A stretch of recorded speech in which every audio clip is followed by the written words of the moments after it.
I'm there every morning. That's good. That's good. Yeah, my parents have a big. They have Pyrenees, great Pyrenees. I know that sucker. But we don't have a dog. Evan is really fond of us to get a dog. So get there eventually. Well, if you want, when you're ready, you might have to Which one? The Bucks? it's in time. It's called All for One. Okay, I've heard of that. I'll let you know. That's rescue dog.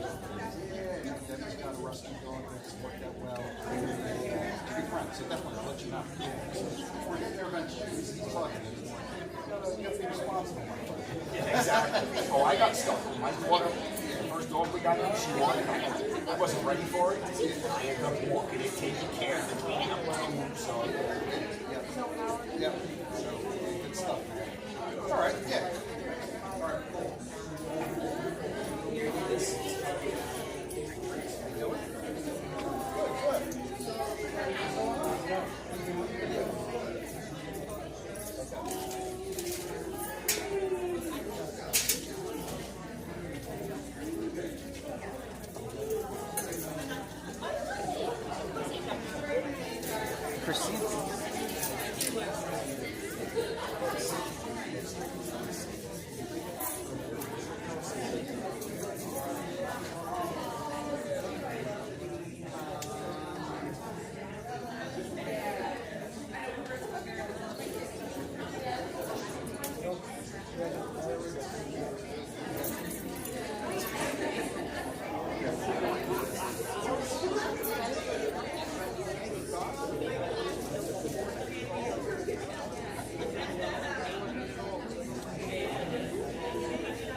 Boss around here, right?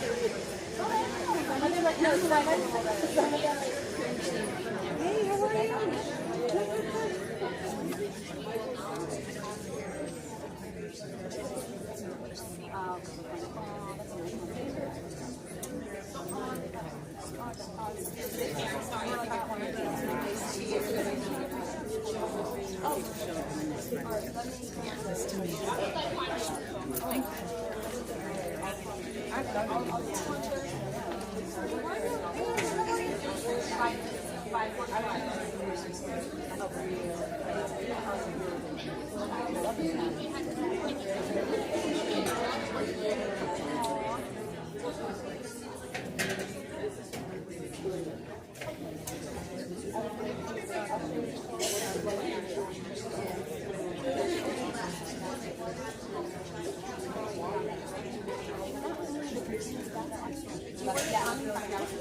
Yeah, I saw the thumbnail and I knew it. Yeah, it's like an announcement or what's that?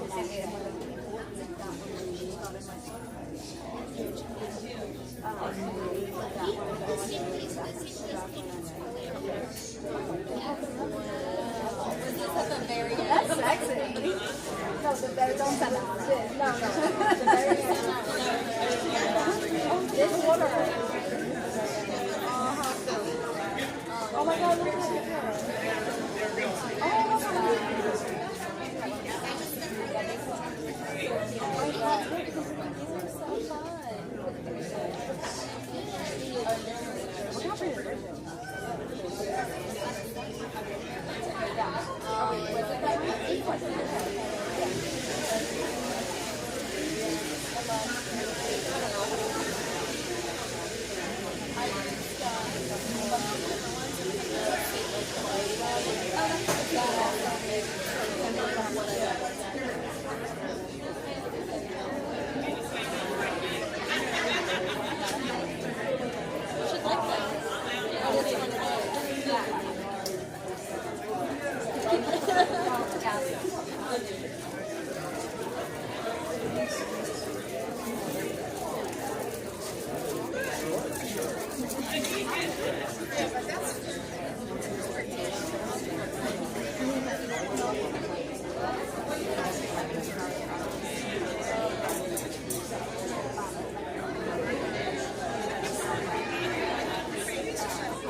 I want you to come and Rose.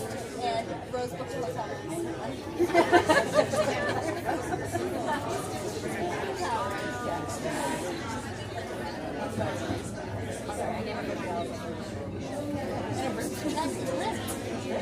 The front side with the right side has I don't know if it's price. I don't know if it's price.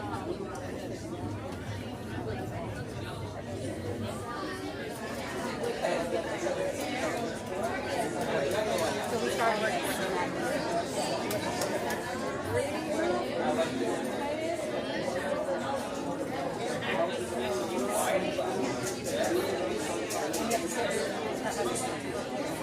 all, we sat at the teacher table. So we became friends with them.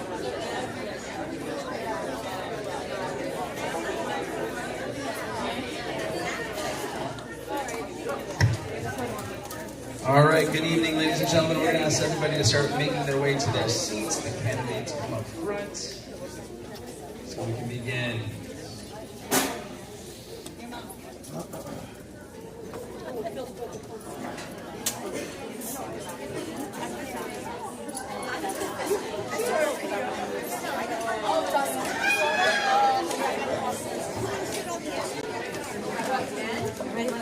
I'm going to see where you sit.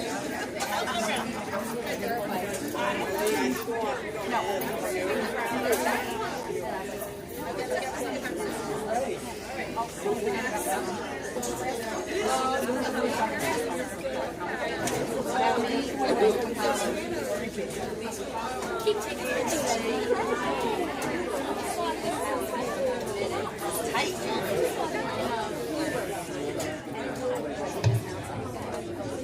Once again, if everybody could start making their way to their seats. Get ready to start.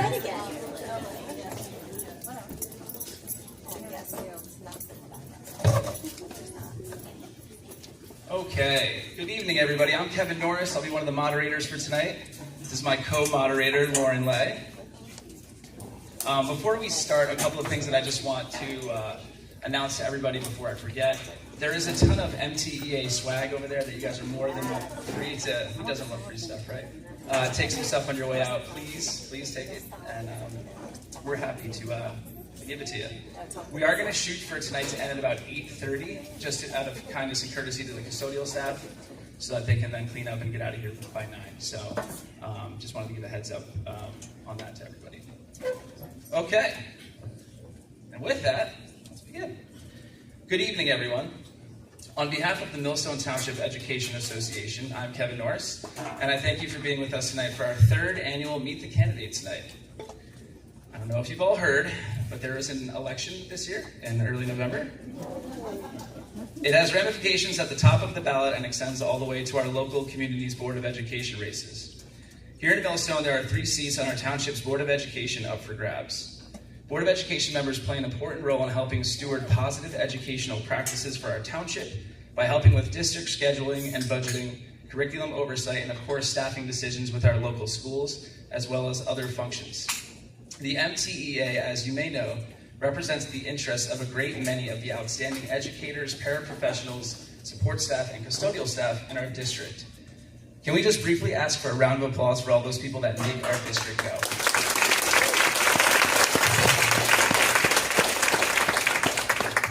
The MTEA also represents the best interests of the children's education and the optimal application and practice of public education in general. It's why we always like to host and sponsor this event tonight, Meet the Candidates, where we will present questions geared towards identifying for our members and members of the community which candidates will best serve our staff, our kids, and public education as a whole in our community. We hope this event will arm school and township community members with as much information as possible as they head to the polls to make what they feel is the best decision in their minds for the good of public education in the district. A little bit about the format for tonight. Each candidate running for a school board position was invited in September to participate in this event. We are lucky to have 4 of our candidates here with us tonight. In no order, we have current Board of Ed member Christine Reese, apologize. We have Christina Jarritos, Paula Kinsey, and Brendan O'Donnell. Give them a round of applause.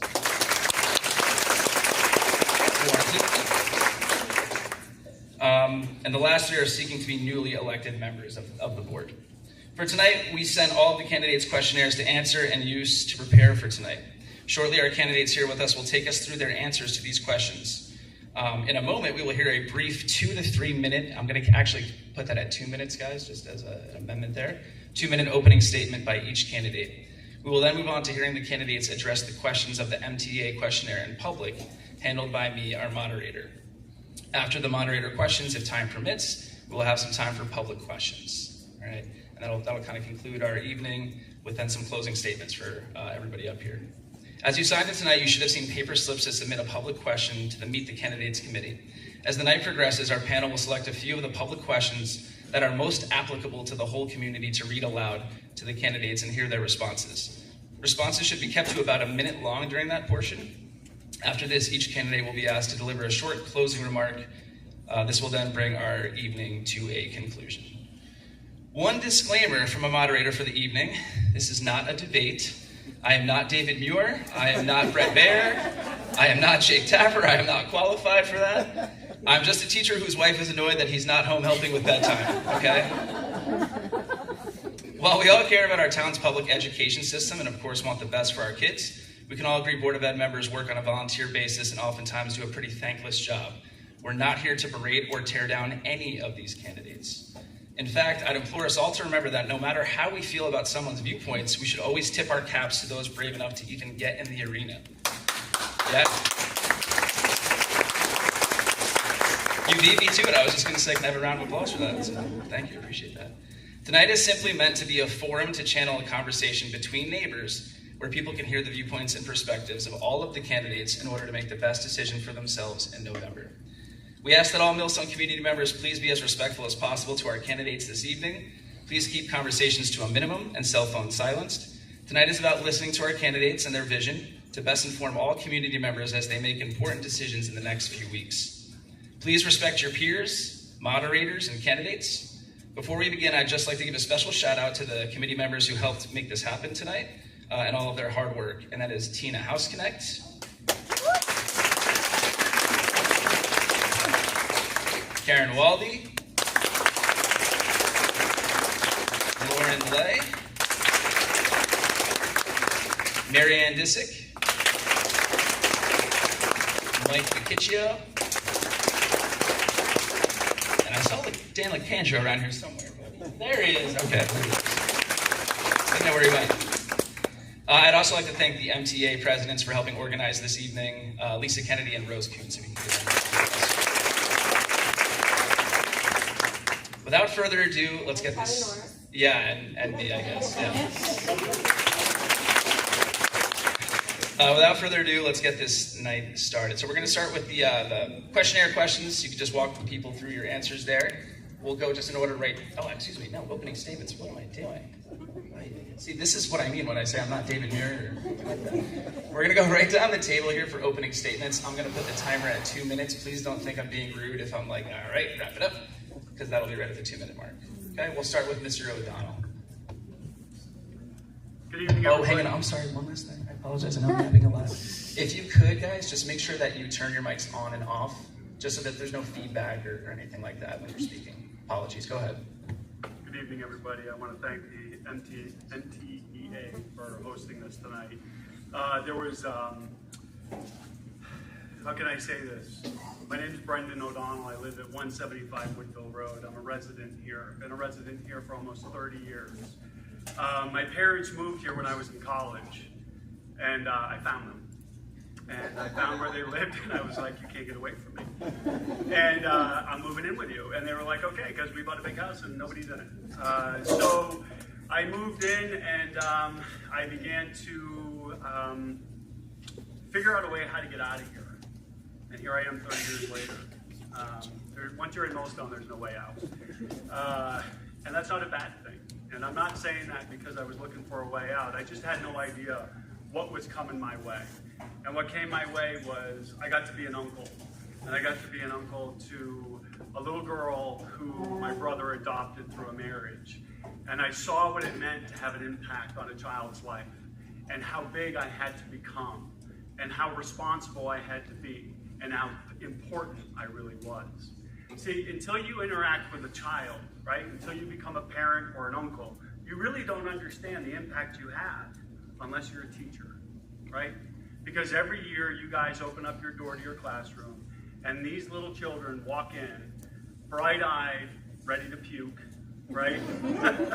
Nervous and uncomfortable, and you guys are like, hey, are you ready to learn? And they're like, you give them hugs, you make them feel a part of, you connect them to something bigger than themselves, and off they go for 180 days of a roller coaster ride in your classroom. And I got to tell you, I think that's the most amazing thing in the world. I have an absolute appreciation for teachers.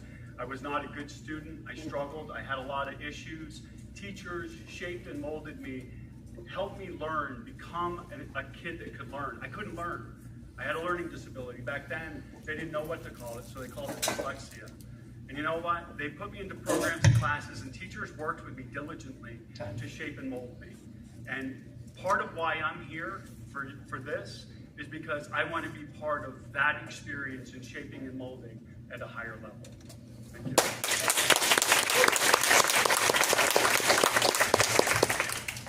All right, Ms. Ritos, opening statement, go ahead.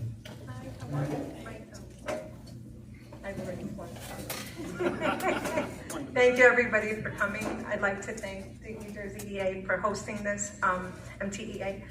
My name is Christina Haritos. I am new to Millstone, 3 years since I moved here. I am a wonderful husband, wonderful support system. I have 4 great kids, son, Marine, daughters in grad school, third is in college, and my fourth, who we caught the very end of Millstone Middle Schools when moving here in 2001. When we left our old residence to come here, I picked it because the town and the schools, the reviews, what people had to say. But having come here in the middle of COVID, all I felt was such a great, unfortunately, divide. But having said that, sorry, I'm not great at public speaking. I've never had a role like this, so everyone forgive me. I'm running because I believe in parents. I believe in our teachers who, as a young child and being orphaned young, it was my mother being an immigrant with a 3rd grade education. It was the teachers that carried me, my brother, and my sister and supported my mom to become involved, and do well, thrive, do great, not get in trouble. But it was important. The teachers were my mother's biggest support system. Again, she was a woman with a 3rd grade education from war-torn country who didn't speak a lick of English other than please, thank you. And her attempt to say, I beg your pardon, it was exactly sounding like Apikepan, and no one understood what she said. We thrived, all 3 of us, but it took a village, and that village is not just the moms. It's the teachers, the administrators, the security guards, the crossing guards, the bus drivers. It took a village. So I chose Millstone to be the village that I raised my youngest kid in. But I also plan and hope that Millstone becomes a village that I can tell my son and my daughter-in-law to bring my beautiful 4-year-old granddaughter to move here and raise her here alongside us and make this our forever town. Anyway, thank you for your time.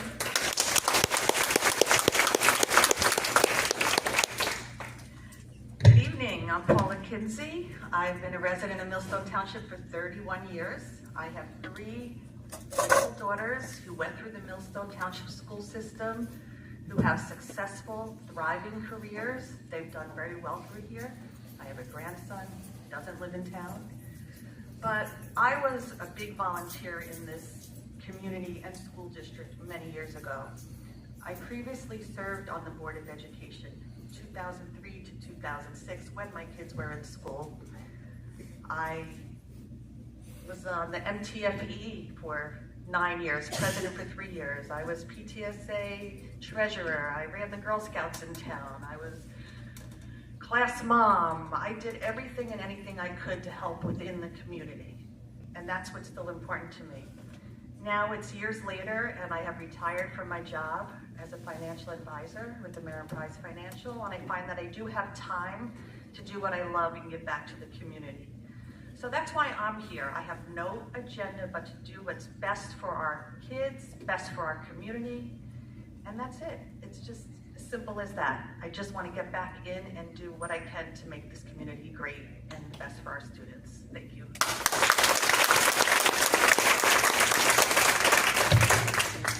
Thank you. Ms. Reese, go ahead. Hello all, I'm Christine Reese, and at first I'd like to thank all the teachers for being here this evening because I know this is volunteer and you're spending a lot of your own time here, and I want to tell you how much I appreciate that. Being an educator, I know how important it is. I moved to Millstone 15 years ago. I have 3 beautiful daughters with my husband. And Brandon, where you followed your parents, I brought my parents with me. So My daughters went through the whole Millstone education from primary school to elementary school to middle, and then they went to Allentown. And I am proud to say that my two daughters applied to college, direct entry programs, one for pharmacy and one for physical therapy. And they were accepted into every school that they applied to. Rachel, 8 schools, Kayla, 6. Direct entry programs, products of the Millstone, Allentown School District education. And I'm proud of that. They are currently now graduated in May, my 2 older girls, and they are now studying for their doctorates. And at 24 years old, they will come out and both of them have a doctorate. One a doctorate in PT, physical therapy, and the other one will have a doctorate in pharmacy. And I have no one but wonderful teachers here at Millstone and Allentown High School to thank for that. And the solid quality of education that they received when they were here. The loving, welcoming environment that when they love to come to school every day and see their teachers, that they cried the day they graduated here, that they were no longer going to be able to come to this building. And that makes an impact on me.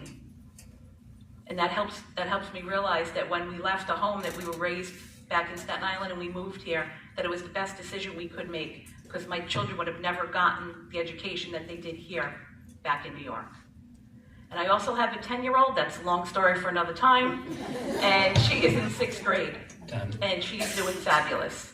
So I just hope by the end of this evening that everyone in the community will know my stance and my viewpoints on things and why I want to run for re-election and how much I care and love this community.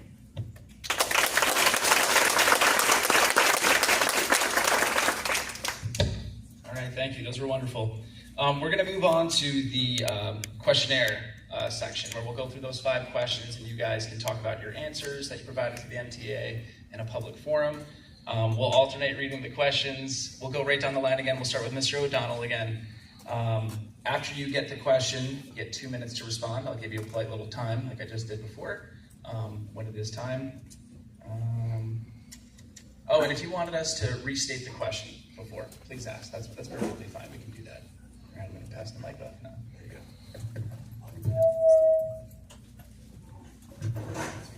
Thanks, Kevin.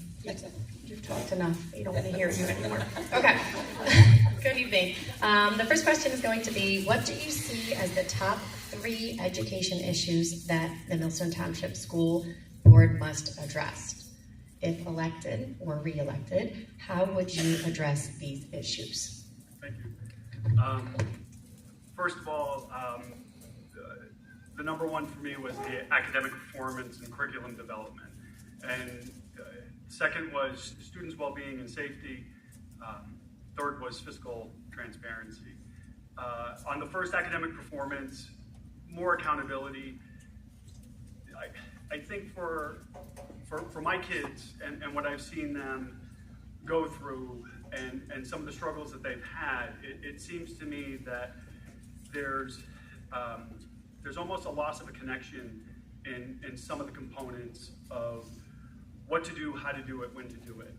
There tends to be confusion. I see that come across my kitchen table when my kids are doing homework. As far as the students' well-being and safety, I think we need to develop more training and supportive programs. Things that are going to be more about educating the kids rather than punishing them. Leadership needs to be taught. Kids don't know how to lead. When you have a building full of leaders and they're punishing kids instead of sitting down with them and creating a leadership program and educating them and helping them become our leaders for tomorrow, when they get that inspiration, I've seen it firsthand how it develops into a student that no longer is acting out and creating problems. As far as the financial transparency, a deep dive into the budget. We are a business. Millstone Township is a business, whether you like it or not. Taxpayers are the investors. As an investor, I look at it to say, hey, if I have stock in something, I want to understand what the finances are. I want more transparency. I want a greater understanding. You know, I think it's necessary for us to go ahead and implement annual audits to hold accountability and also to have an understanding of where our money's going to. If our taxes continue to go up, we should be able to identify why. And those are the 3 points that I thought stood out. Thank you.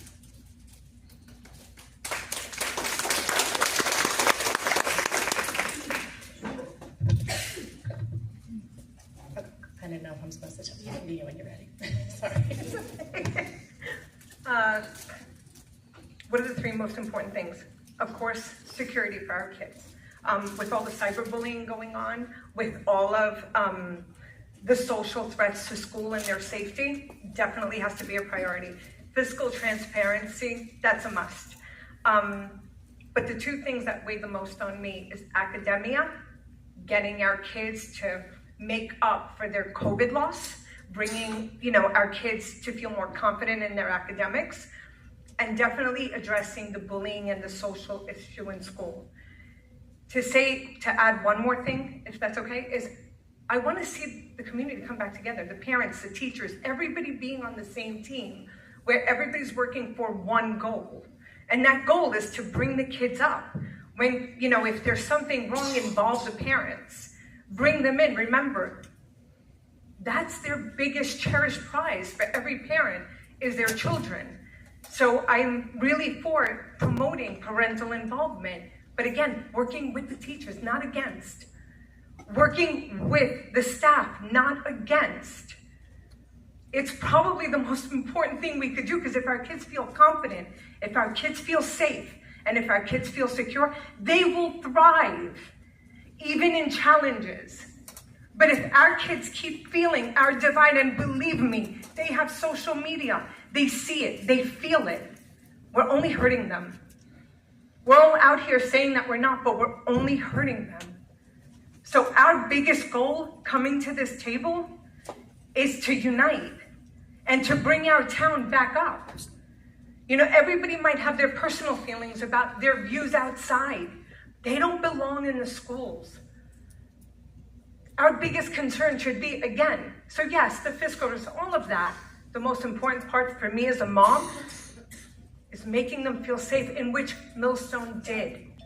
But my daughter in the 8th grade and 7th grade didn't have social media. And my kid wasn't a social butterfly, but she found her voice here. She's thriving in Allentown High School because... Time, thank you. I'm sorry. Okay. That's okay, thank you.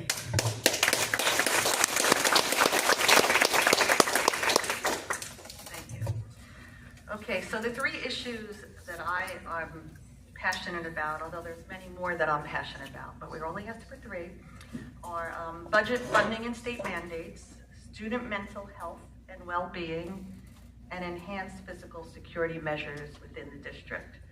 So going back to the budget funding and state mandates, like many schools, Millstone Township faces many budget constraints, especially with state funding and state mandates, rising operational costs, and the community demands to have high quality education without increasing taxes. That's a really big issue, and it's very hard to do that and adhere to all the state mandates. Another thing is transparency in budgeting. Budget's always a big deal, and parents don't know where the money's going and why the taxes are higher. I want more transparency with that. I want to make sure our resources are allocated efficiently. And I want to engage the community and the families in discussions about budget priorities. I want to ensure that the most important priorities are addressed without getting rid of the special programs. I want the teachers' salaries to be competitive so that we have the best teachers to give the best education that we possibly can, that we can afford. And I want to work on cost-serving measures through shared services with other school districts and the municipality. I know there's a way to do that. We've done it in the past. We do it somewhat now, but I think we could do it more. Secondly, the mental health and well-being of students. The impact of the pandemic and social media has done a number on our kids. We didn't grow up that way. So it's a big concern, mental health. And I'd like to have some more mental health programs, maybe some workshops that help the teachers, parents, and kids with their mental health. And I want to collaborate possibly with local health agency and nonprofits to help the kids, parents, and teachers with the mental health. Oh well, I didn't get to explain my physical security measures, but we'll get back to that. Thank you.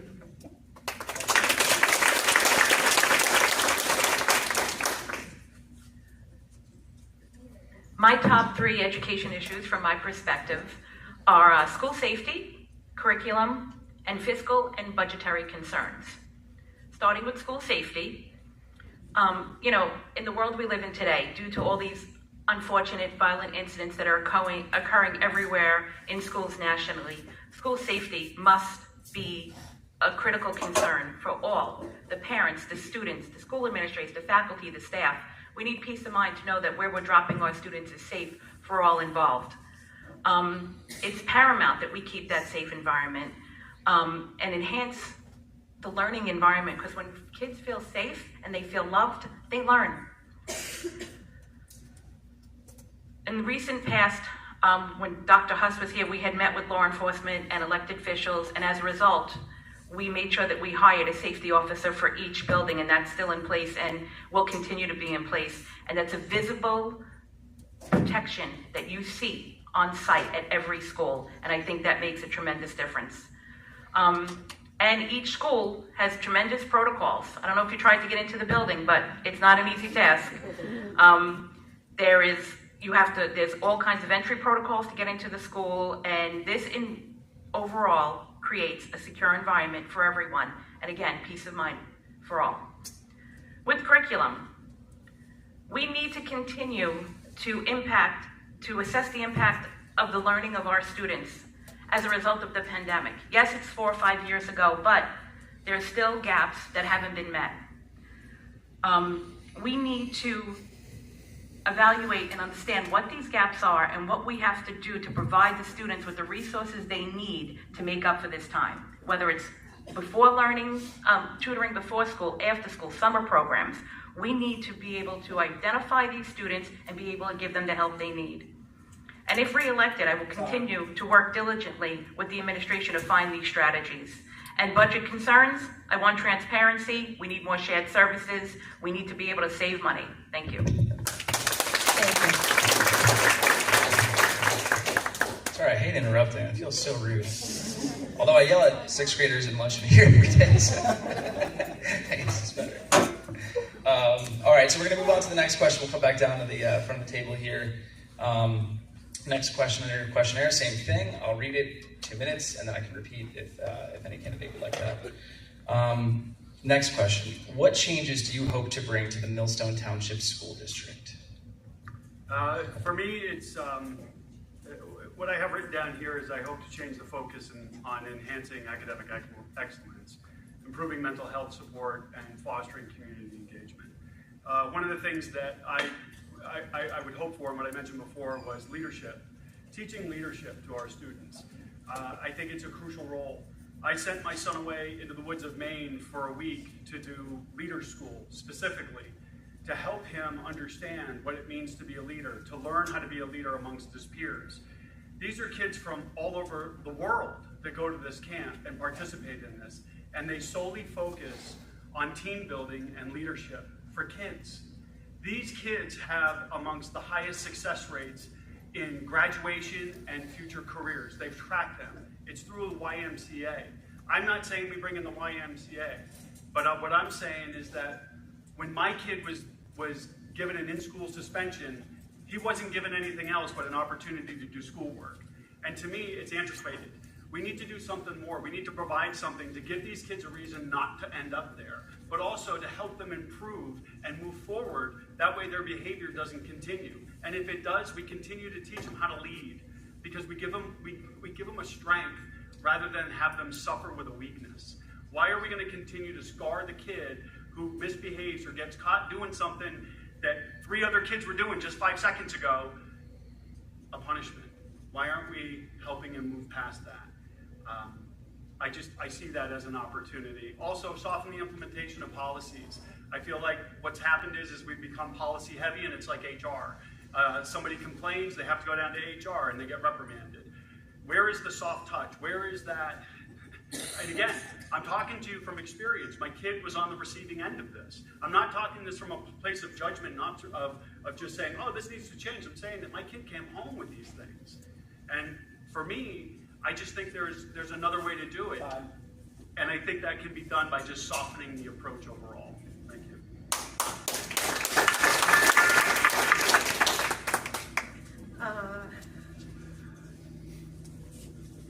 So my goals if I have a say in it, is possibly creating a full-day kindergarten program long-term for whatever power the Board of Ed has in implementing that as a long-term goal. Short-term, I hope to become a bridge. If you ask me what my goal is for myself, to be a bridge between everybody, or those among us, between the community, taxpayers, and our schools, between the students, the teachers, and the parents, at whatever capacity I can, because it's just a Board of Ed position, it's nothing more than that. My daughter came here and I discussed all of this with her. I asked her permission to run. She's very communicative with me of how she would want to be represented, me being her mom. And she says, Mom, she goes, the one thing we lack is interconnectedness. No one is connected. And if I can be or play a role as a board member, it's to bring the peace. It's to connect everyone. I mean, my kid spent most of her 7th grade in the library. Probably the librarian's best friend for a few years.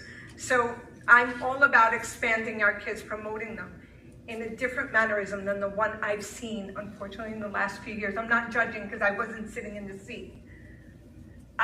That's just my goal. If I have an opportunity and a chance to bring a little bit of insight on helping our community, and like I said, being a bridge. Thank you.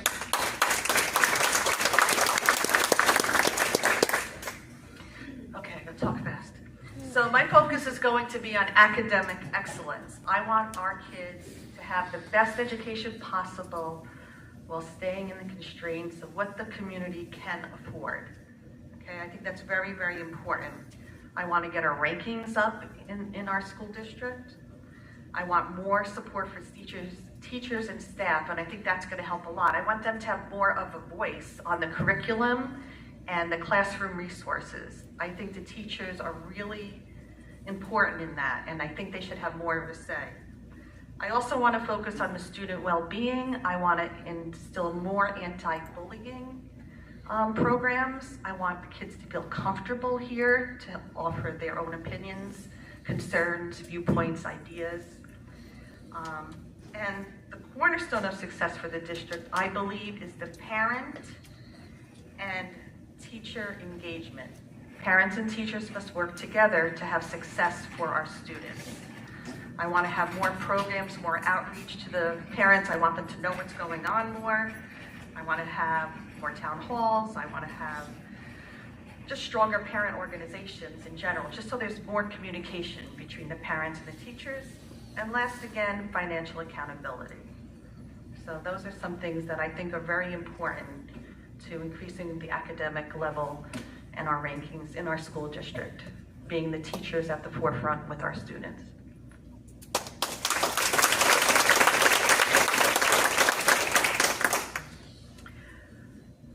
I believe that superior educational opportunities for our students should remain the foundation of our community. And it's essential to bring the people together to develop these solutions that will enhance and strengthen our schools and improve these opportunities for the children. We need to give them everything we can to be successful. Children are our key to the community's future growth, and this growth remains our responsibility, the community's responsibility. And I'm fully committed to working collaboratively and creating partnerships with all to achieve this and to advance us and to continue to advance us in this community as we move deeper into the 21st century. I believe my current terms on the board have provided me with a deep understanding of the true challenges that are facing the children every day. And this has given me the experience necessary to move forward and best serve the students, the faculty, and the community as a whole, working collaboratively together.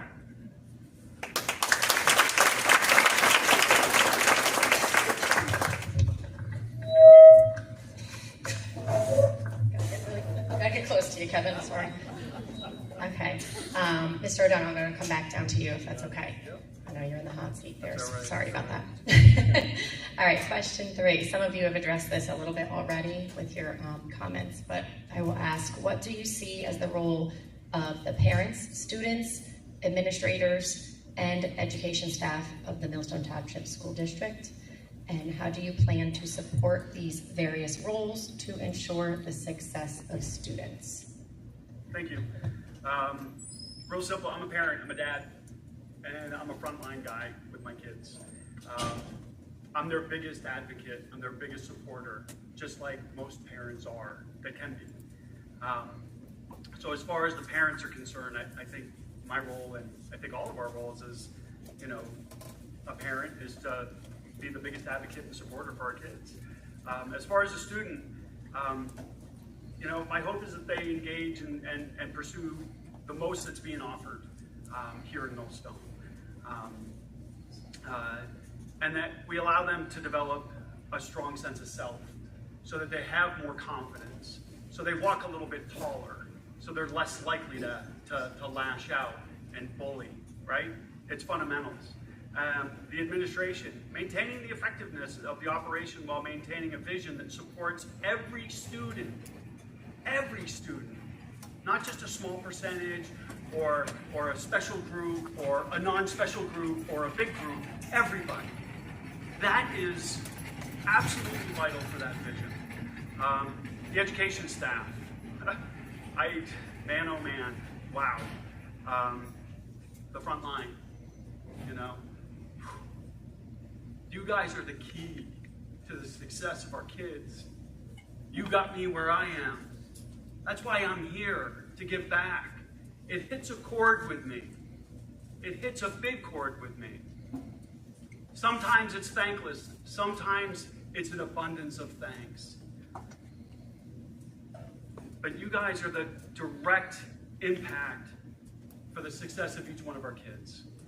That's what the teachers are.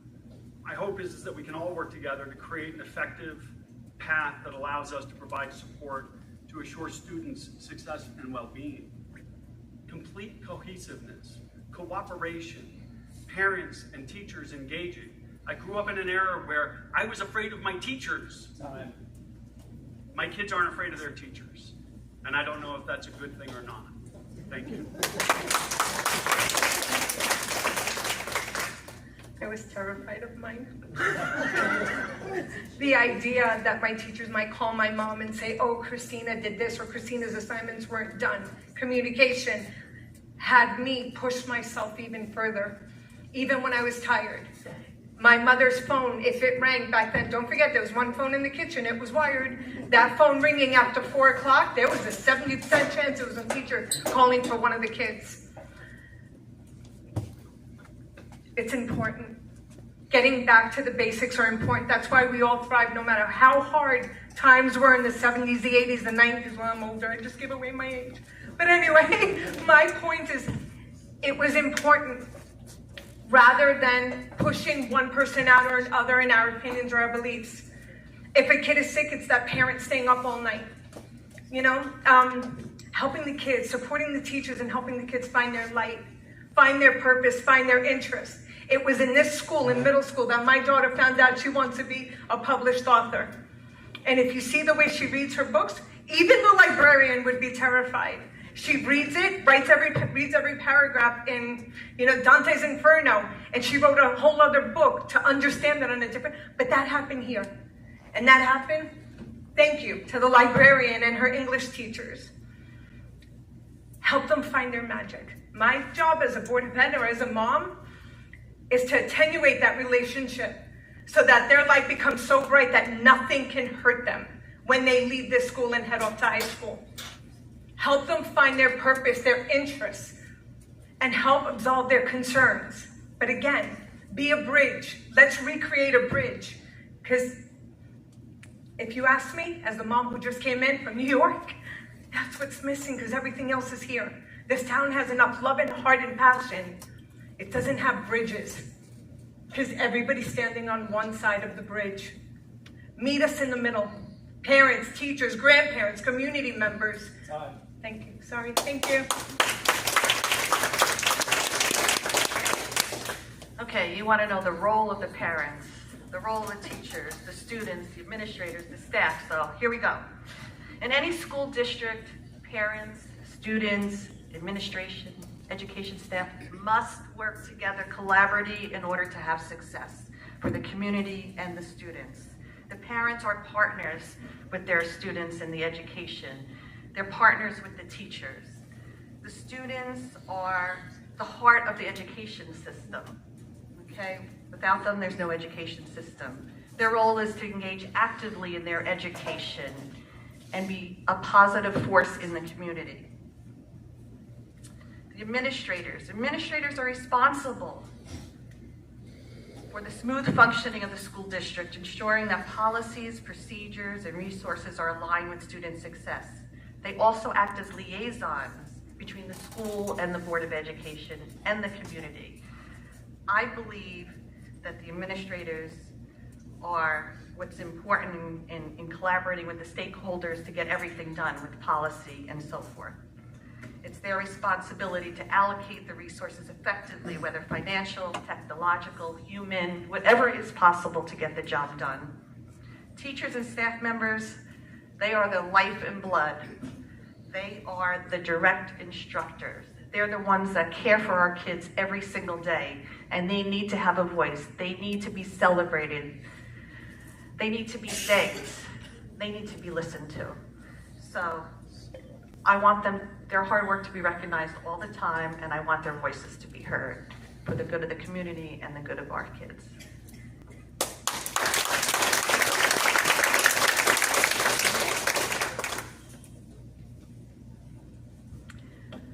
Okay, so as a guidance counselor for 30 years, yeah, I'm that old. I've worked collaboratively with students, parents, administrators, all educators, and it's been my job to bring people together of all ages, backgrounds, to work collaboratively together, to find solutions to issues and things that are going on.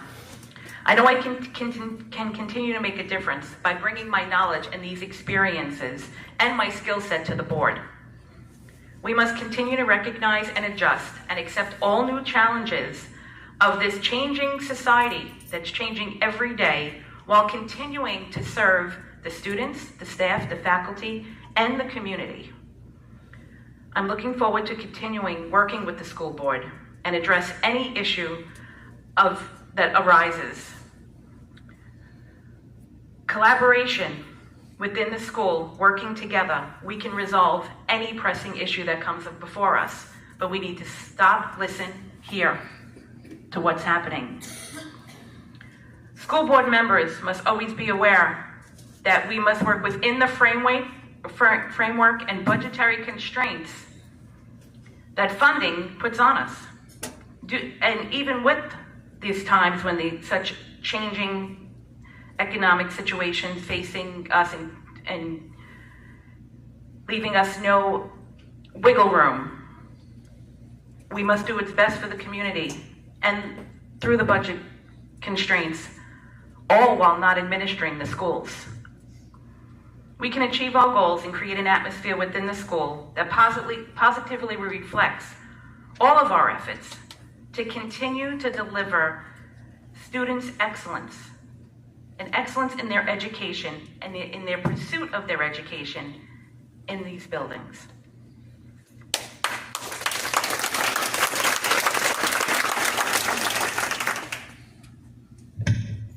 Okay, we're going to come back down to this side of the table again for the next question. Mr. O'Donnell, this is for you. What are your thoughts about the current teacher shortage across the country? If elected, or some of you re-elected, what would you propose to recruit, attract, and retain excellent teachers in this district? Free membership to the local gym. Right, so we always give away stuff to attract people into something. And I don't take this lighthearted. I make a joke because you know what? Life's too short. We gotta laugh. We gotta just address what the facts are. Who wants to be a teacher now? It doesn't pay like it should. It doesn't. The education process, I gotta tell you, it's short-handed, it's short-sighted. Trenton and Murphy have gone ahead and they've implemented programs to try to create pathways to being a teacher. They've reduced the scrutiny of test scores so that people can become a teacher easier. Well, that's not fair to the people that are already teachers that went through the scrutiny. Why are we softening the tests? Why aren't we setting the bar higher? Why aren't we asking for more performance and more outcomes that are beneficial to each community. The state of New Jersey has gone ahead and tied some of our hands and said, hey, you know what? We're going to take the money and we're going to distribute it into these areas over here because these areas seem okay. And what ends up happening is you got buildings filled with equipment and supplies that nobody's showing up to, while we're trying to save stuff from 3 years ago to meet our budget criteria. So for me, what I see that there's a lack of communication, one, between Trenton and the Board of Education. The state of New Jersey and the education is not communicating and getting results that they should get. The money should not come out of taxpayer money. It should be coming out of the federal government. It should be coming out of the state government. It shouldn't just be being exercised from the towns. You can't continue to raise town taxes and expect that to solve the problem. How do we attract more teachers? We continue to provide an outstanding opportunity for them to show up at. We show them that our town is going to embrace and welcome people that want to teach. We have some of you here already. Thank you.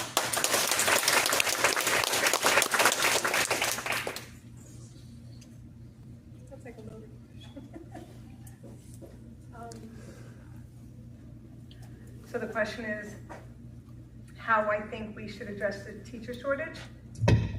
What are your thoughts about the current teacher shortage just across the country in general? And then if elected, what would you propose to recruit, attract, and retain excellent teachers in the district?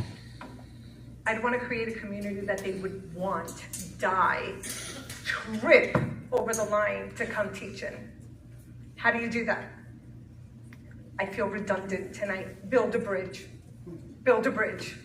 Build a bridge where teachers and parents feel like everyone's working together. The community is so strong that they're going to want to teach here. And then when they start teaching here, they're going to want to move here. They're going to want to raise their kids here, next to their neighbors, where everybody is in unison of their ultimate goal is just do what's best for their kids. Now, please understand, I've never had a Board of Ed position, even with 4 kids, always worked 1 to 2 jobs. So this is all unfamiliar to me. Never been in a political position, and nor will I ever. This is as high as I want to go. But I think it's important. The minute I feel valuable at work, I do better. So I think creating an environment where we can then recruit the best teachers that will eventually want to make this town home. That's it. Thank you. The current teacher shortage is a significant issue across the U.S., affecting the quality of education and straining teachers and school resources. The shortage has been caused by a combination of factors, including low pay, increasing workloads, lack of support, diminishing respect for the teaching profession. Additionally, the pandemic did not help. It made things a lot worse, leading to increased burnout and teachers leaving the profession altogether. To recruit, attract, and retain our teachers, I would offer competitive salaries and benefits. I would improve the working conditions, providing sufficient resources and reduced administrative burdens by providing adequate classroom resources and materials and reducing non-teaching duties. And I think that would improve their day-to-day experience. Professional development and career growth, offering tuition reimbursement, better benefits, and I want the teachers to feel valued and supported. I would propose building a more positive school environment with strong leadership, mental health support, and opportunities for collaboration to increase their happiness, really. So in summary, addressing the teacher shortage requires a comprehensive approach that values teachers not just as employees, but as professionals who are vital to the community's future. By focusing on financial incentives, improving working conditions, professional development, and school culture, it will all make a difference, and the teachers will, I think, want to stay wherever they are. Thank you.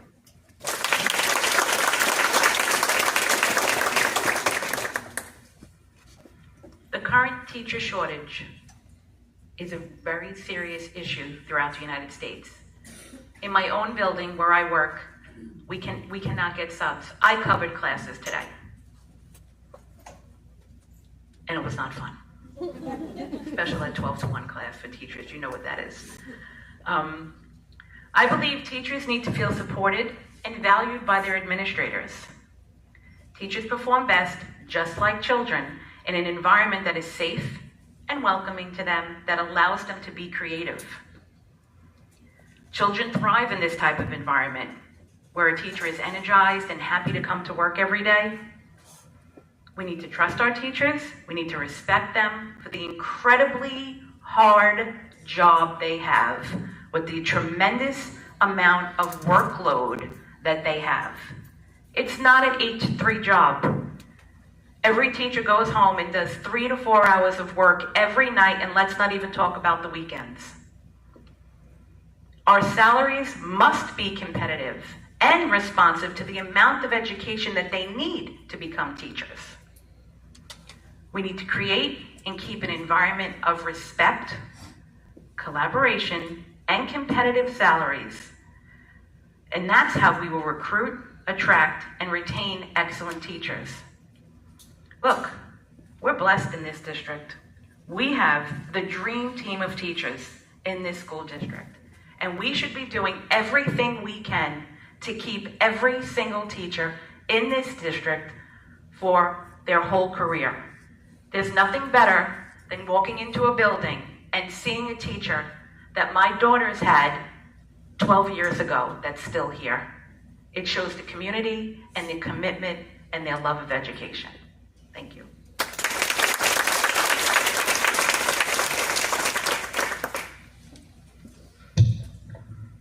Okay, last question. You're all doing fabulous, by the way. Okay. Back to you, Mr. Regano. Okay. What other information would you like members of the education community to know about you and your desire to be a member of the Millstone Township School Board? Thank you. I'm going to read what I have written here because of the time. My approach is simple. It's to be an adult. You know, we need to stop name calling and the divisive rhetoric. It doesn't solve a problem. It just creates a distraction to keep our students falling further behind. We need to look at this as a business, as I said before, and make sure that we have transparency at all levels, which we all talked about. I've been a resident, like I said, for 30 years. It's been exciting to be a part of this community and watching the ebb and flow of it, and watching the old go out and the new come in, and see our elementary school almost go up for sale, right? We were going to get rid of it, and all of a sudden we had an influx of kids, and hope was restored in keeping that building. I wanted to buy the building. I was like, that would be a great building. Oh man, I think we owe it to all the families in Millstone Township to feel confident that the job's being done for all, not just for the few. That's what a community is about, is everybody. You know, Christina was talking about it, building bridges. We need to come together and stop with what our differences outside this building are and focus on the kids. You know, creating a collaborative approach between students, parents, and teachers to make decisions with all the information is needed now more than ever.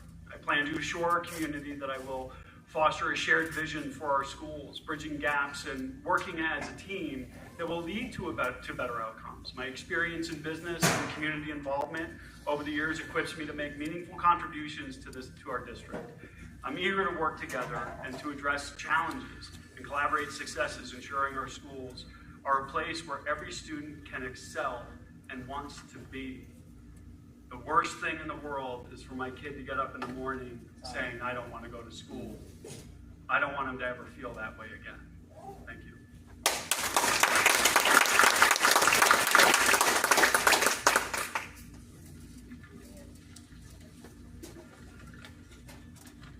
I keep going back to trying to reread the question, trying to say, okay, how can I summarize this and that?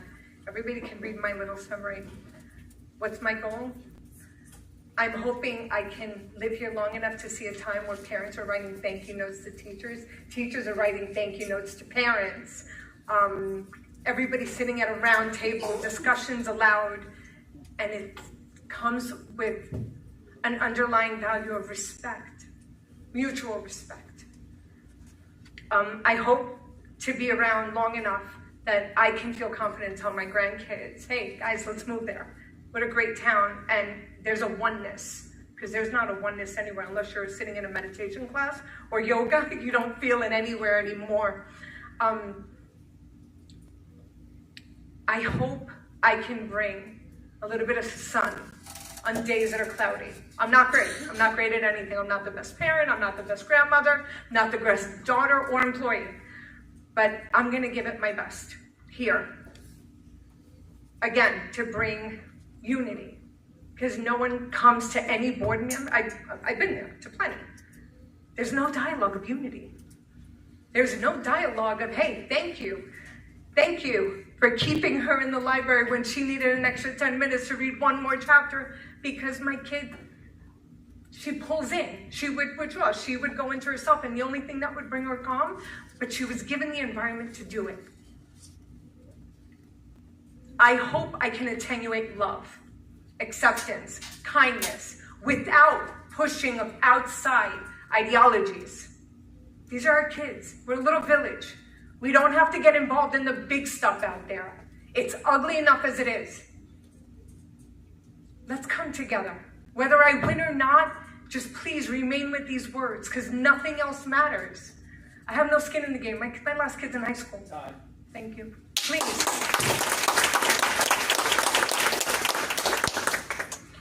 Just repeat the question again, so I make sure I have the right answer. Absolutely.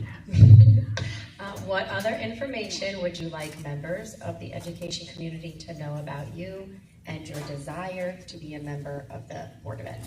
Okay, so I'm going to read what I wrote.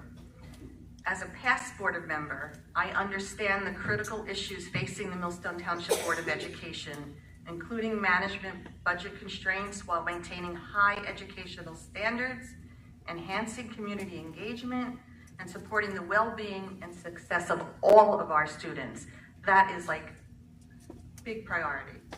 My extensive experience and deep-rooted commitment to the community make me an asset to the board and the future of Millstone Township's education system. I am running for the Millstone Township Board of Education because I am deeply committed to ensuring that our children receive the highest quality education possible. Having served on the board previously, I understand the challenges and the opportunities our district faces. I want to use my experience, my knowledge, and passion to continue fostering an environment where every student can thrive, every student. Education is the cornerstone of our community's future, and I believe that our schools should not only provide academic excellence, but also support and development of well-rounded, responsible citizens. My past involvement with the Millstone Township Foundation for Educational Excellence, the Performing Arts Center, the various school organizations has given me a unique perspective on how we can enhance both the academic and extracurricular experiences of our students. Running for the Board of Education is a natural continuation of my lifelong commitment to our schools and our community. I believe that together we could build on our successes, address the challenges head on, and create an educational environment that our children and our community can be very proud of. And I'm asking you to consider me as your next Board of Ed member. Thank you.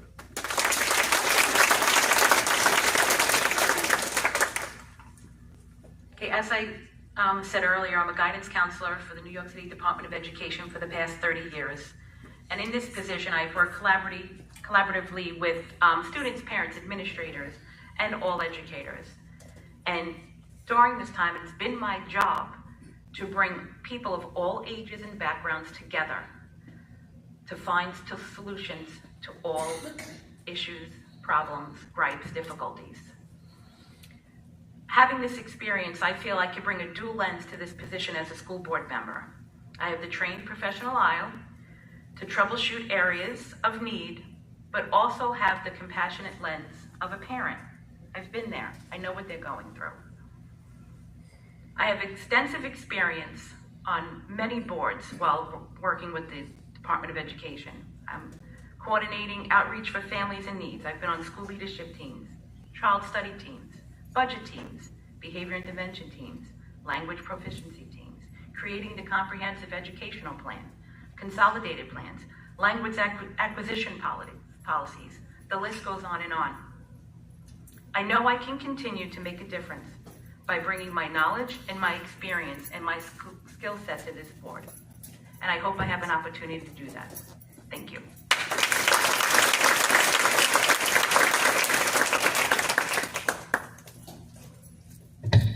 Okay, before we move on to the next section, I do just want to apologize. At the beginning of the evening, I didn't mention the other two candidates, Deborah Riley and Ted Phillips, who are not here. I finalized my script for tonight last night, and they both had intended to be here, but had work issues and scheduling issues where they could not make it tonight. So they also received our questionnaire and have filled them out or are filling them out. And we hope to give those out to the community as soon as we get those. So I apologize for not mentioning that at the beginning. Again, the script was written last night, so apologies on that. All right, for the next couple of minutes, we're gonna do some public questions. We had people when they came and signed in, they wrote down questions on note cards. For this section, I'll read the question. I can repeat it if you'd like me to as we go down the line here. And for this section, your response will be limited to a minute. It's a little bit shorter, okay? We will start with Mr. O'Donnell, but I won't start with you first for every question because now you're getting kind of put on the spot here. So we'll start with a new person to go first every time for every new question. Oh, bless you. Okay. All right, and my phone locked, so give me 1 second. All right, first question, Mr. O'Donnell.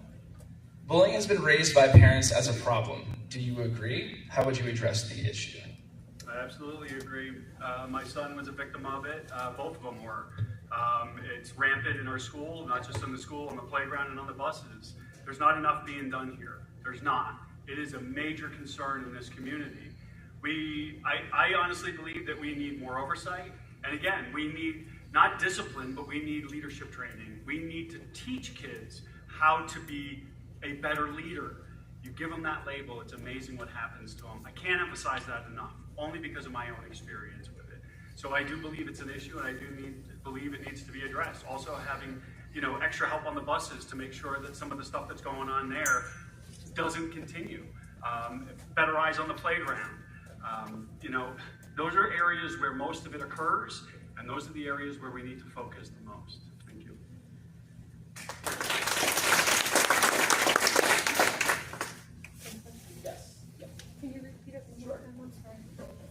No, that's okay. Bullying has been raised by parents as a problem. Do you agree? How would you address the issue? So I'm going to quickly, just 30 seconds. My son, 5th grade, Marine, did intelligence, translated for the military. In the 4th grade, got into conflict with a little boy. My son said a vulgarity he shouldn't have said. We got called in. Outside, I was waiting for the other parent. The other parent, I asked her, hey, I'm Christine, I'm Nicholas's mom. She says, I'm so-and-so's mom. I said, could we be on the same team? The principal was left speechless. She didn't even have to get involved. So I'm going back to the bridge, bringing everybody together. Is that 100% the answer? No, I think our staff needs to be trained to bring the calm in the storm.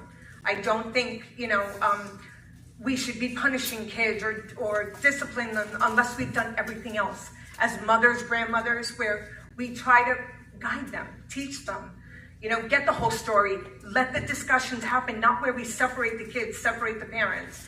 I think including everybody. At least in my case, those kids grew up, went to high school, went to college. My son went to the military, now he's in his master's program, but they're good friends. It's how we handle it. Thank you.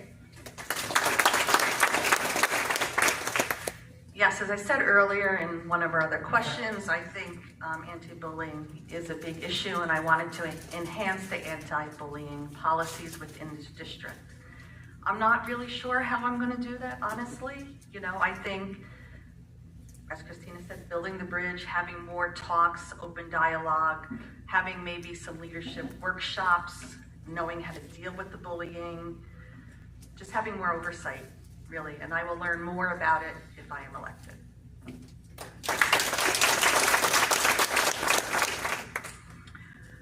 Due to social media, children today are faced with so much more bullying and chances of being bullied than we ever were.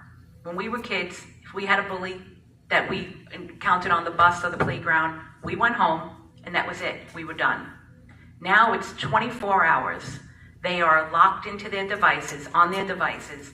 This one's here, that one's there. Bullying occurs with something as simple as a play date with your two friends that you had lunch with today and they didn't tell you, and you feel left out. Something as simple as that. We need to teach kids empathy. We don't do that. We fix everything. We need to provide them with the skills to help them be able to rectify some things on their own. And then when they can't, that's when the training comes in. We need to bring in a positive behavior intervention service, PBIS. We use that in my school, it's fabulous. We need to incorporate restorative circles where the children go on in a circle and they speak to one another and they actually realize the impact that they've had and what their action did to the other person. Many times they don't realize what they've done, how it affects the other child. And I'd like to see more of that in the district. So just quick comment from Zoom. As we're going with new people leading off every time, just please introduce yourself for the people if they joined late, they want to hear your name. So just say your name and then address the question. You're up. You want to start with somebody new, right? Okay. Okay. How important is inclusivity in schools to you, and what does that look like? Just remember to say your name too.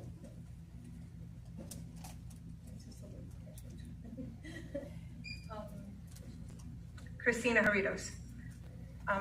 Inclusion. So that's a difficult one for me. So when I think of inclusion of the village, the parents, the teachers, administrators, staff, and the children. I believe in open dialogue, but not where anybody is excluded, especially not the parents. Especially not the parents. So what do I think of inclusion? I think we need to come up with a program that works for everyone, not for some, that works for all of us. I think that everybody has to feel confident. The same way, going back to the teachers, if teachers feel supported by parents, they will thrive because they know they have support behind them. So as far as inclusivity, it includes the parents. It includes the grandparents. It includes the community without exclusion to the children, putting the children first. So I hope that answers the question. Anyway, thank you.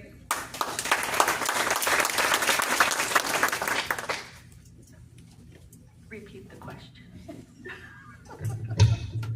How important is inclusivity in schools to you, and what does that look like? Inclusivity in schools looks like everybody and every student is treated equally and fairly, no matter what their gender is, their sexual connotation is, no matter what, everybody should be treated fairly. Every child, every student, every parent, every teacher should have a voice, and nobody should be left out or ostracized for being different. That's it, simple.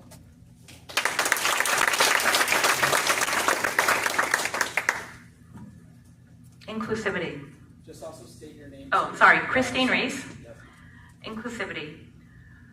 You know, we're dealing with kids, and all kids smile in the same language, right? We teach them how to react to one another. So first we have to, as adults, be more inclusive and include everyone in everything we do, no matter what the disability is. All children should be able to partake in all activities, all programs. It has to be fair and equitable for all, no matter what it is. Even at lunch, we shouldn't have certain tables for kids, unless it's an allergy, of course, then they have to sit alone. But the special ed children and the general ed children should all sit together. We have to teach, like I said before, empathy. Getting along, accepting all. Everybody's different. Everybody learns differently. Everybody has a different way about them. But it doesn't mean that we all can't be together and be one. We have to empower the children. Sometimes we sell them short. We think they're kids, but you'll be surprised. You give them a little bit and tell them, listen, I want you to do this, take care of this child, and they will soar with it. And I think we need to do more of that. Thank you.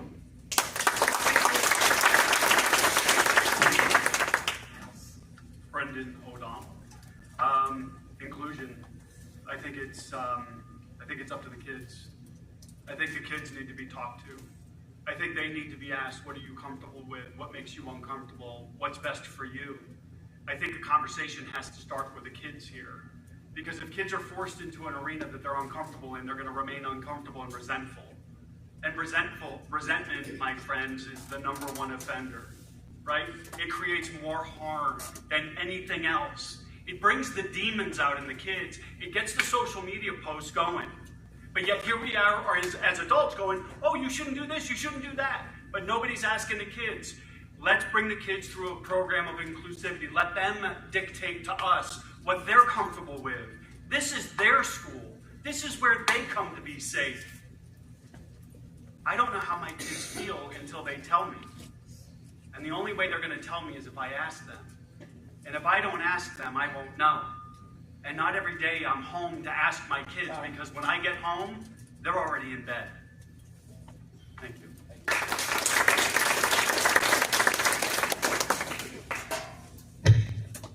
Okay, next question for Ms. Kinsey to start, and then we'll go to Ms. Reese and then come back down. How important is parental input in shaping our district policies? Does our district reflect the values of our community? Why or why not? Paula Kinsey. As I said earlier, parent input is a major cornerstone in our community, working with the teachers, working with administration, working with the Board of Ed, working with the students. I think it's very, very important that we must all collaborate together. And without that collaboration, we're not going to have success within the district. We're not going to reach our goals or our vision. And what was the second part of that question?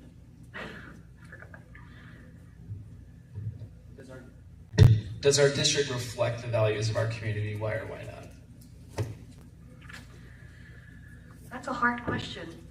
I'm really not sure how much our values reflect in our school district. I'm not sure, but I will find out, honestly.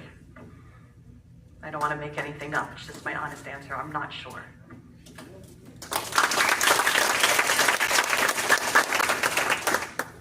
Can you repeat the question? Surely. How important is parental input in shaping our district policies? And does our district reflect the values of our community? Why or why not? Parent input is very important in all areas of education. We need to collaborate. When it comes to policies, unfortunately, most policies come down from the state. Most often, we are forced to implement a policy whether we support it or not, because as a board member, you have to do what's right for the district, not your personal agenda. So you need to do and protect the district in all areas. Now, if there's issues with policy, and there are some that I don't like and I don't agree with, but that doesn't come down to the school board level. Let's go over to Trenton. This election coming up in November is very important, but the election next year, next November, that's even more important. Because that is the people who are sending us down these policies. So when parents can be involved and help change things, absolutely it should be. And in regards to the values, does our community respect the values of our communities? That was reflect? Okay, that's very difficult because everybody has different values. Everybody has very different morals, values, and everybody, their personal things their personal values are indifferent to themselves. So I would like to think we do, to some extent, to everybody by their own self. Sorry. Brendan O'Donnell. Yeah, parents should be involved. They should be engaged. They should be a part of the process. You know, whether it's coming down for Trenton or not, it doesn't matter. We still have a say, we still have a voice. And if we think that Trenton can go ahead and rubber stamp a policy and force it down our throats, they're wrong. They can't. We can push back. There are voices for that. There are avenues for that. As far as the community, you know, there's a disconnect here, guys. Everybody sees it. Go out on the sports field, listen to the parents, connect with the community outside of the school.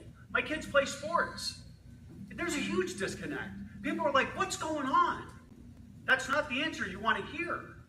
You know, sometimes I think schools can be a bubble, right? And everything that happens inside the bubble is what happens in the bubble. But outside of the bubble is where a lot of the information is gathered about what the bubble looks like, right? And it's not necessarily what you think. It's very different. There's a huge disconnect.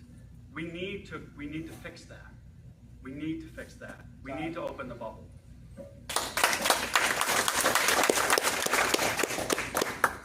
Christina Jarritos. So here's the thing. If we exclude parents because Trenton passes laws, you're all sent, not we all, nobody specific, but we're sending kids home to home, right? For the remainder of their day with parents that don't agree or are not aligned or involved in what's being pushed here. Do you know what we're doing to kids? The minute you take the parent out, the minute you take the parent's voice out, they're fine in school, great. Everybody protects them, right? Because, for the kids. The minute you exclude the parents, they're going home to that family. While everybody else who doesn't agree with the parents is going home to their environment. Where does that leave our children? It's kind of like making a cake but keeping the flour out of it. Great, you can make flourless, you can make eggless. But if we're gonna, I think, succeed, we need all the best ingredients. Parents are an ingredient. The government is not sitting at my table. The state is not holding my child when they're burning up with fever or when they're scared, they're lost, and they're confused. Excluding the parents is catastrophic.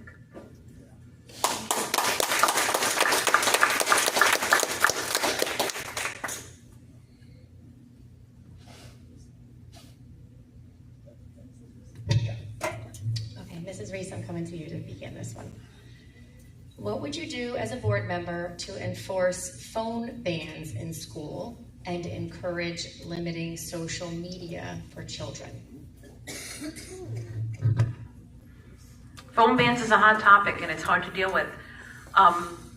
In my experience in my own building, the children will agree and they'll go and they'll put it in we have little pockets on the walls that they'll put it in.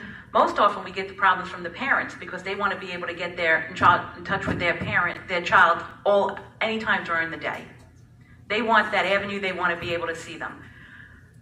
I think we need to institute some kind of policy where it's agreement, a contract with the child and the parent, that they agree that the phones only come out certain times. What was the other part of the question? I'm sorry. I wrote it down, but I scribbled. I can't make out what I wrote. That's okay. The second part was, how would you encourage limiting social media for children? I'm going to be honest with you. My daughter's right there. She's 10 years old. She doesn't have a phone. That's how you limit social media. That's how you limit the exposure. That's how you limit the bullying. That's how you limit the problems. That's what I feel. But during the day, the school should be able to have the phones in either whatever they feel, whatever they think that the district is okay with, either putting them in boxes or little pouches, whatever they think. But I think we definitely need to have some kind of cell phone policy.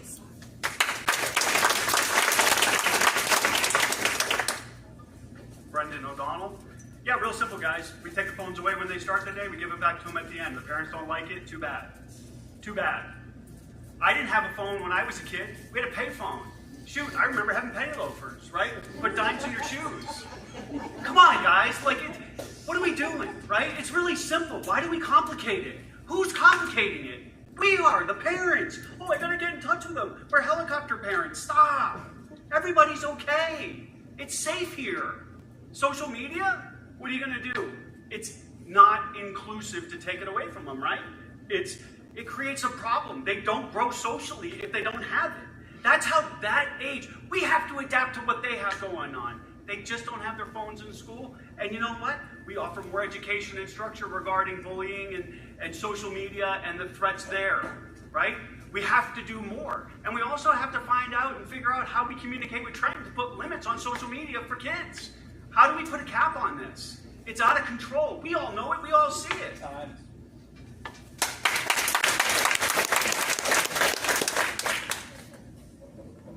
Can we just repeat it one more time? Thank you. Sure.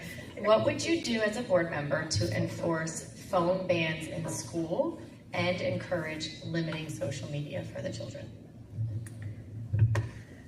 Phone bans. Take their phones away. Every classroom. Teachers should feel confident that no one's recording them. kids don't need it. I mean, we're enabling them. Do you see these adults? They go out on dates and all they do, set a new dialogue. Say, hey, you don't want that. Not impose, I'm sorry. Support social interaction. Make everything social in the school that no one is interested in that phone. Create a more social environment. I mean, trust, Don't give the kids chances. Like, I don't remember my mom ever asking, hey, what do you want?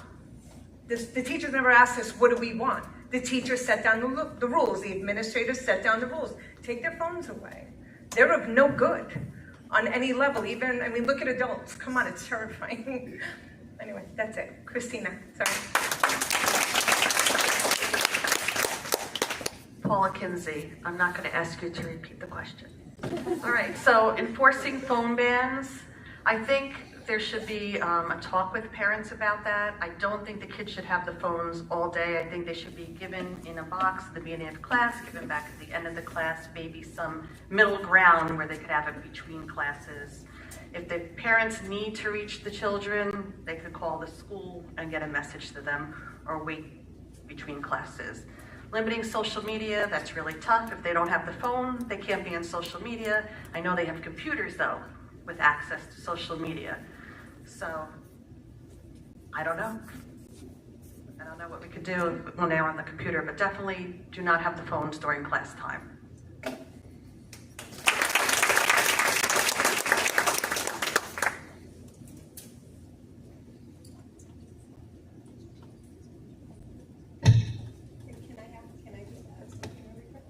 Acceptable? I just have a little idea. That's it, 5 seconds. I had a great idea. How about we ask kids turn off their phones and then we spot check them during the day. Say, hey, let me see if your phone, and if anybody's phones is off, then they lose it. Before you know it, the kids are programmed, their phones stay off throughout the class and throughout class. Sorry, thank you. Okay. All right, so we're at about 8:22, and at the beginning I said we're going to try to wrap up for 8:30. If we didn't get to your question, I apologize, just because of the time constraints. You can linger afterwards for a little bit and talk to the candidates and ask them yourselves if you'd like to. We'll come back to this side of the table again for closing statements. I'll give you 2 minutes each. We'll go right down the line here, and then just your final message to the audience here. So I don't get a question? Oh, yeah. I was like, wait, am I wrong? Again, Brendan O'Donnell. I guess for me, I'm a dad. I couldn't be more proud to be a dad. To see my kids thrive and grow in a community. Listen, I'm not going to get along with everybody. My kids aren't going to get along with everybody. To coach my kids in lacrosse, to be a part of this community almost 20 years ago and coach a program where I had no skin in the game. I was a kid fresh out of college and I started to coach. All I wanted to do was help these kids fall in love with something that I fell in love with. I was a lacrosse player. When my son asked me, hey Dad, can I play lacrosse? I said, absolutely.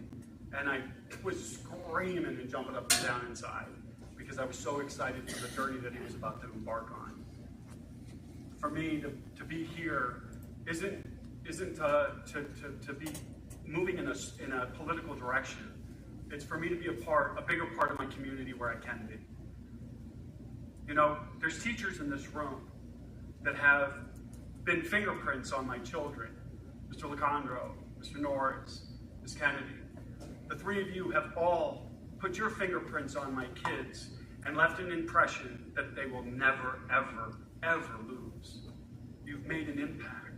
All of you make impacts on kids every day.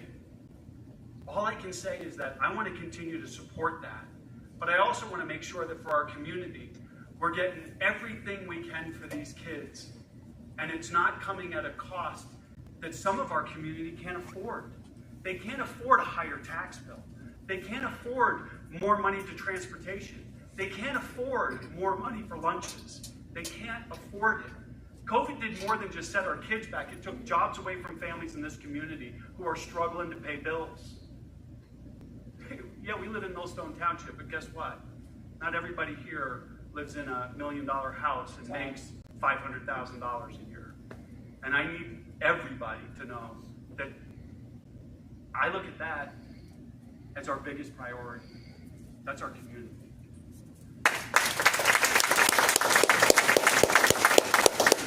Question, just a summary.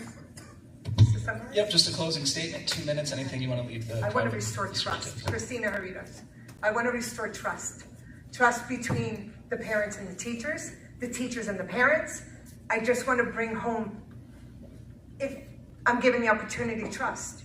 Where I can go to work. I mean, if my granddaughter, when my granddaughter, God willing, goes to school here one day, that my daughter-in-law and my son have so much trust in the teachers that everybody's in alignment, because nobody's aligned. So my goal in this town, if I'm blessed with the position of being on the board, is to restore peace and trust. That's probably my biggest job. And gratitude. Something that's lost, I think, everywhere. But that's about it. And hopefully a better lunch menu, a healthier one. But I hear that's funded by the state too, so I'm tippy-toeing around that one. Trust. It's important. Peace, alignment, togetherness, oneness. Respect. Respecting parents, respecting teachers, respecting administrators, but not like finding that fine line and setting it so vibrant that nobody crosses it on either side. It's important, guys. We leave our kids with you guys. And you have to trust that we're supporting you outside the school. Trust. That's my goal. Thank you. Paula Kinsey. Okay, so I kind of summarized my thoughts earlier today when I told you a little bit about me. Been here a long time. My kids went through the schools. I'm a grandmother.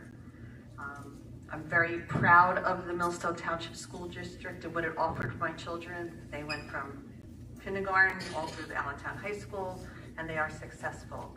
As I said earlier, my main goal is to just bring the parents, the teachers, the administration, the staff all together, working together, hand in hand, with open dialogue to make our school district the best that it can be.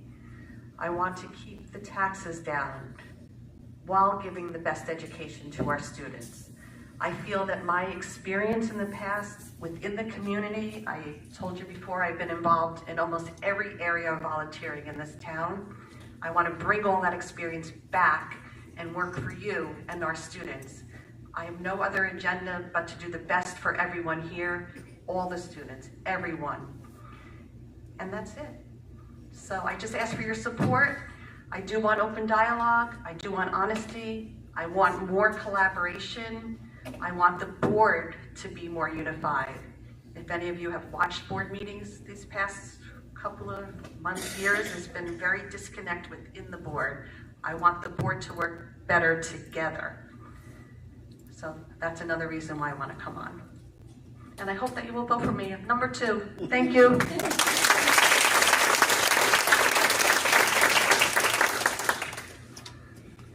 While on the board, I have produced results with enhancing student and staff safety, financial transparency, preserving student programs, the superior education opportunities that all children have, and successfully negotiating contracts with multiple bargaining units that I'm proud of.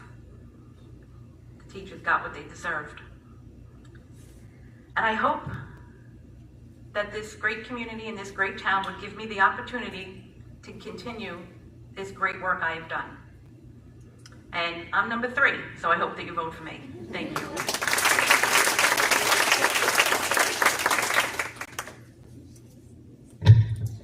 All right, before I conclude the evening with some closing remarks, I do just want to remind everybody there is some free Millstone MTEA swag over there, so go grab that on your way out, please. There are also still plenty of drinks, treats, food over there. You can mingle for a few minutes, talk to some of the candidates. Also, there are handouts on the cubbies over there. Those are the questions that we open the program with for Ms. Reese, Ms. Kinsey, Ms. Riley, and Mr. O'Donnell. They are printed and out over there. The other candidates, when we receive the questionnaire answers, we'll gladly push them out to the community via listserv, I believe. So just keep an eye out for that. Ms. Rinos is there as well. So was Riley. So was Deborah. I thought Riley's were printed out over there. Oh, and you're. We got it. We have to grab them off the printer. Oh, you did get them. Hers will be here. Look, it's been a long day. Okay, I've been here for a while.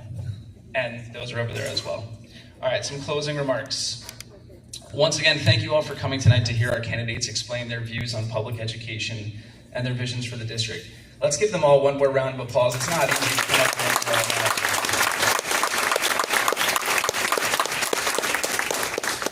As you leave tonight, I just want to urge and remind the crowd that this specific race is a local race. It involves your neighbors, your peers, your kids' friends' parents, your own friends, people who have served the township for years and those who aspire to. And, pardon my French, some damn good families in Millstone.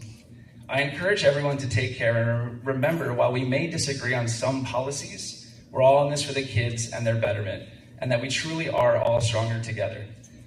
I'll leave you with a quote from Abraham Lincoln because it's me and I have to.